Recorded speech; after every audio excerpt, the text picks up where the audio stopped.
Probably after this video, I'm gonna make another video learning Godot and stuff. Stay tuned for that.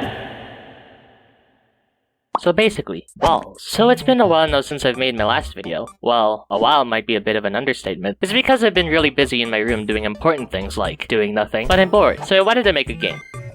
An original game. I wanted to learn more about game developing, and what better person that knows about game developing other than Danny, who is the creator of the upcoming game Carlson, which you could definitely wish us a game on Steam. That's right, this bit is still going on. So I looked at his older videos, seeing on how he improves at game developing, and I noticed that he started making simple games using simple shapes. So I thought, what if I make a top-down game about a square surrounded by balls, and he just kicks the living crap out of them because he's racist. So I got started by opening Unity.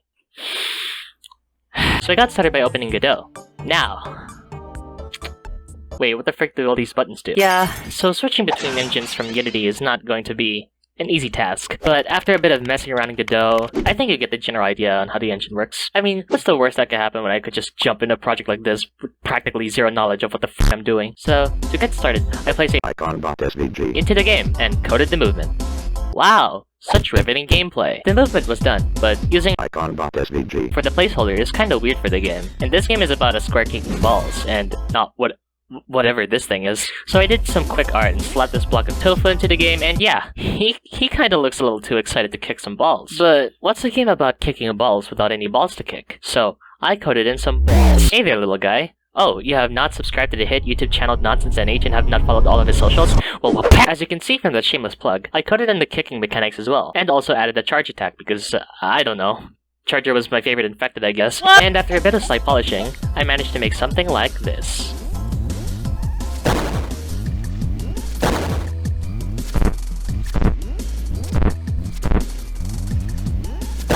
I even made the balls penetrate when they get kicked hard enough. I mean when they get kicked by the charge attack. Then I added some movement AI for the balls, and added a spawner for the balls to come in.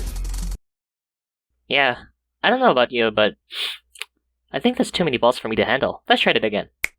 There you go. Now it's working just as intended. Now I can kick some balls all day. And I added a little game over screen, so that now whenever he touches one of the balls, he dies. Man, I really hate it whenever I'm in the mood to touch some balls and I just die. I also added a really cool camera pan when you perform a charge attack to make you witness your destruction. So moving on, I decided to change the art of the square and the balls because, I'ma be real, the old art kinda made the square look like a block of tofu. But now, he still looks like a block of tofu, but with outlines. Oh yeah, I also added a crosshair because, I don't know, crosshairs are just very cool. I also added a game over animation with the power of Godot's particle system. Now, the game is fine on its own, but I know what I could add to make a game about kicking balls a better experience. Combo levels. The idea is that if a player manages to maintain a certain amount of combo, they level up, and it makes them stronger and more powerful. And it makes the game more fun, because, you know, I love getting kill streaks. Anyways, I drew some concepts. Here's the idea of it. Level 1, you get a charge attack. Level 2, your boot now has a shotgun for some reason. Level 3, you got mines strapped to your boots that explode or something. Level 4, the balls just bounce against one another because, yeah, I love me some bouncy balls. And level 5, I don't know, the square guy just spins around and stuff. Since we have already finished the charge attack, let's do the explosive boots. Uh-oh, what am I gonna do in this predicament? I sure hope, I wish that I have explosive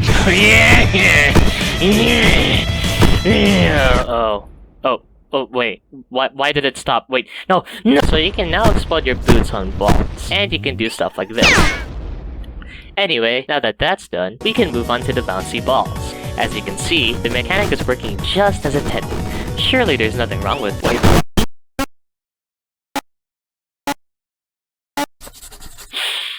Anyways, moving on to the shotgun attack. So you may be wondering, why shotguns?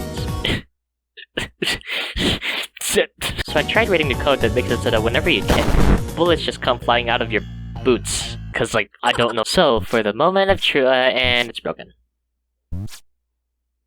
Well, look at the bright side. At least the bullets appeared. Let's try it again. How about now? Okay, it's still broken. What the f? The code works flawlessly, and it didn't take that much effort at all to make it. The only thing that's missing is my brain cells. The only thing that's missing is some juice. So I added some sounds and added some particles using the Godot's particle system, and BAM! It's really cool. So last but not least, the spin attack. Basically, spinning like the Tasmanian devil. Because who doesn't love the guy? Not me. I've never seen the cartoon, actually. So the idea is that at this point in the game, the player has reached the peak of the levels, and so the square guy just drank a lot of Panera lemon juice and forgets how joints work. So he just spins around like a freaking saw blade, which sucks the balls towards you. Because yeah, who doesn't love sucking balls? Anyways.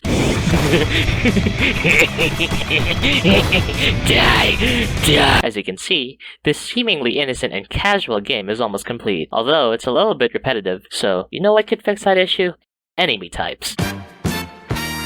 Oh, I'm gonna have to stop you right there. Turns out, I can't play this music because it's freaking copyrighted for some reason. So instead of that, just have this instead.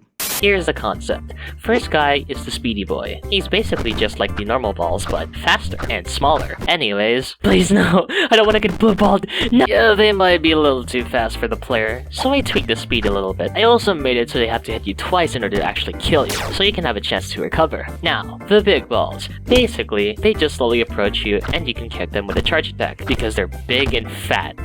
Look at this big fat idiot. Next, the missile balls. Why? Because parrying is fun. So, the idea is that the missile balls shoot out their homing rockets, and you have to parry them. First, I made it so you can't really kick the guy because he's stubborn as heck, and he can't even kill you because he just wants to annoy you. But he just sort of exists and not really have a purpose at the moment, just like me. So I started to work on the missiles and, oh, what the f***? I don't know about you, but I got the feeling that the missiles are supposed to home on you and not orbit around you. What is this? So I worked in my coding magic, which costs around 50% of my remaining brain cells, and yeah, it works. But the missiles don't explode at the moment, so I'm gonna make it explode when they touch you, because if action movies has taught me anything, it's that the missiles go boom when they touch things and stuff. So yeah, I also added a parry mechanic where you have to kick the missile back into the wall. Moving on, the Spike Boys. How the Spike Boys work is that they're just environmental hazards, and they provide no use other than to just waste oxygen. And you can't kick them because that's just basically kicking a sea urchin barefoot. But you can only kill him with projectiles, and he'll shoot out thorns if he dies. The thorns just kill other balls, which is pretty cool. Next up is the bomb guys. If you overlook their obvious appearance of being a literal explosive, you may find them adorable until they decide to murder you by exploding you and stuff. If you kick them back though, you can kill multiple balls in the surrounding area as well. I then added scores and waves to the game, and I also added a background which is inspired by Agario, which is also a game about balls. And yeah, the game is close to finishing its development. There's just something missing somehow. It's like the white background is a canvas that needs to be filled. What this game needs is blood! I mean juice. So I made some juice after watching this tutorial on how to make some. I then refined the combo and score UI. The thing is, this game kind of feels very awkward to play. I don't know, maybe it's just the lack of music in the game. So, I tried to compose a bunch of songs for the game, but I remembered, I suck! So I hit up one of my friends to work for me completely unpaid. Hey,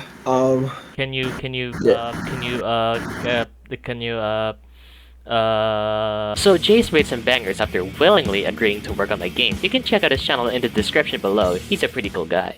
And so I did some boring polishing here and there. I added the kill counters, which are inspired by the TF2 man vs machine counter. But TF2 isn't about balls, so I give this game a negative review. I then added a missile indicator to know if the missiles are going to shoot you and stuff, because yeah, it's always a jump scare whenever the missiles just randomly pop out of nowhere. And yeah, the game is finally done. You can go check out the game in the link in the description below. And that's it. Have fun kicking some balls. Bet you can't beat my high score. Freaking loser.